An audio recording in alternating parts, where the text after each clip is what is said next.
as enthusiastic and fired up and were asking to be on a board like these two are. And we, having so said, we, with real regret, are going to miss some folks that have been around and made huge contributions, and we'll say a little more about that on Thursday. But I do want to say that Lola, and I'll say it now, Lola and Carrie, who did the book, have put together a really nice video, excerpted, built upon their book about a 3.5 minute history of the neighborhood with nice narration and done by professional narrators. I think Carrie is related, and it's really quite nice. And I congratulate them and thank you for your effort. I assure you that it's easy to say we would have a 40th anniversary celebration. It's really quite something else to send out the hundreds and dozens of emails that have been sent out, and the work that y'all did and that Brian was part of, trying to track down and figure out who was on the board and get them all back here for this. We will have Joe Lay will speak briefly on behalf of the founding board of Virginia-Highland. He's coming back from the crew that founded the association in 1973. And I think it'll be a very, very nice evening. Lori has agreed to help sign people in. I'll be selling bricks. Good. I'll have bricks out Last there. call. Last call for Virginia-Highland bricks, because soon enough we'll be talking about John Howell bricks. But anyway, lots and lots of people have been invited. I hope we got some. We surely would miss people. We have we've not done as systematic a job of writing our own history down like many volunteer groups. We have not done a great job of it. We're trying to catch up now. And so we've, particularly Billy Joe, we got to talk to you before you leave and see who we've missed, because we know we've missed some people. And I think we're going to have a nice crowd of folks here. I'm going to lead off with the choirs because they have to go. Their directors have assured us that they need to go on time at 6:30. They will not dally.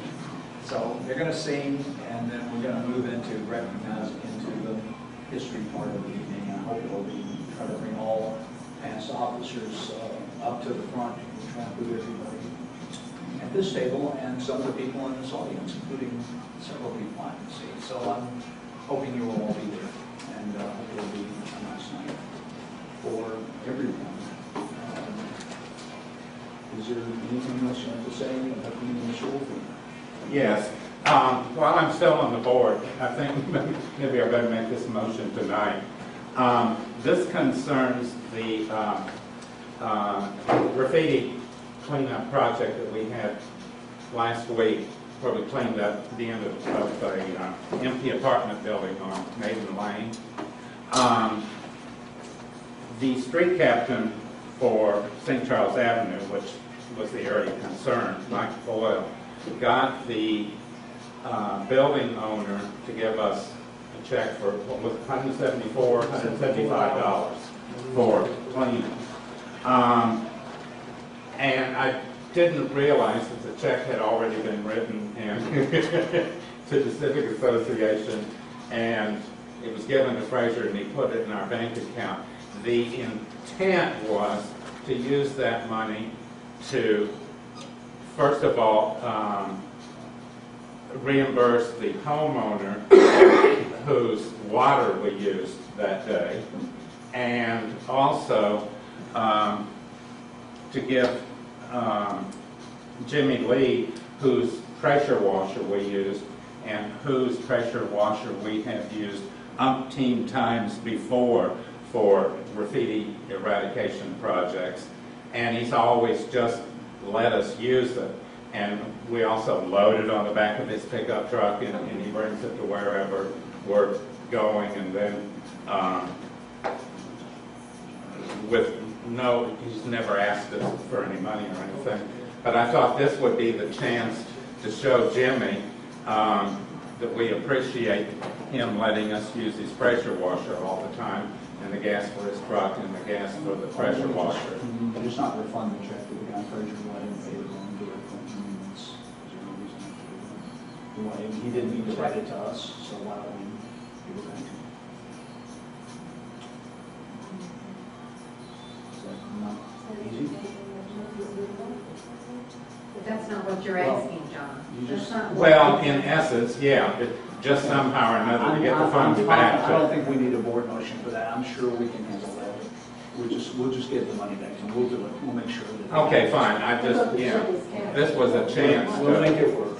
Let's- show Jimmy that, I know Frazier will figure out how to get that done. I'm confident of it. okay, great, thanks. But your point's well taken. We'll make Yeah. sure he gets the money back. Yeah. for sure. Is there any other business or to come before us tonight? I can be very brief.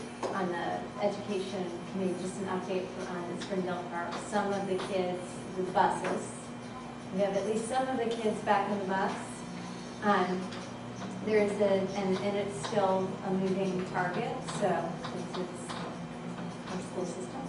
And the good news is, though, the city of Atlanta has set up a meeting with GDOT and the PTO and the city to talk about appropriate signage on Briar Cliff Road.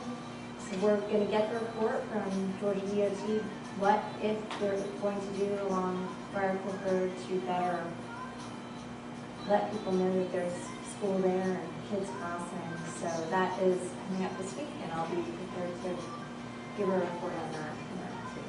Are they going to add any crosswalks? I have no idea. We've asked them to, and it's on the list. So they're going to share what they plan on doing. But there are parents, there's one parent who wrote an amazing letter who I've invited to come to the meeting, who is a walker. I hear it from my own life. No, I know. Yeah. I'm there in the morning. It's crazy. So. But a crosswalk walk on Briarcliff without a traffic light is still somewhat of a suicide invitation. But Well, they exist. There's at least one over Yeah, I know. there. So but I wouldn't use it. I will report to all of you at the next, after the meeting. Okay, that was it. That's good. I will ask, since you reminded me, we are, Lauren and I are filling out a grant application, and I don't know that I need this, but I want to just let the board know. I would like the board's, I think we already have it in the form of support for the conceptual plan. We're in the process of acquiring funding estimates based on the architects, landscape architects' submission of biddable drawings, and I believe it's inherent in the approval that we gave for the conceptual plan, but I will just make a motion that we support an application from the Virginia-Highland Civic Association to Park Pride for support for a matching grant for John Howell Park, and how that match will be provided and the amount of it remains to be determined, because it's dependent on what the costs turn out to be. We're not asking you for funding support in this period, merely that you support the application, the conceptual application that we make to turn the grant in. It will be dependent on our specifying funding and figuring out how to do that afterwards, but the grant comes first. You don't have to have the money in the bank. We have to say that we'll work on it as we did at Warren and other places. So I'll make that motion. Is there any discussion on that? All in favor? Thank you. Opposed? And that's it. Is there any other business before us tonight? I thank everybody first for coming out tonight. And I want to thank everybody again. This has been a spectacularly great year for prompt and thorough attendance by this board. And it seems like the norm. It hasn't always been the norm. And I very much appreciate everybody on this board that beginning of the year to do it, and really done spectacular.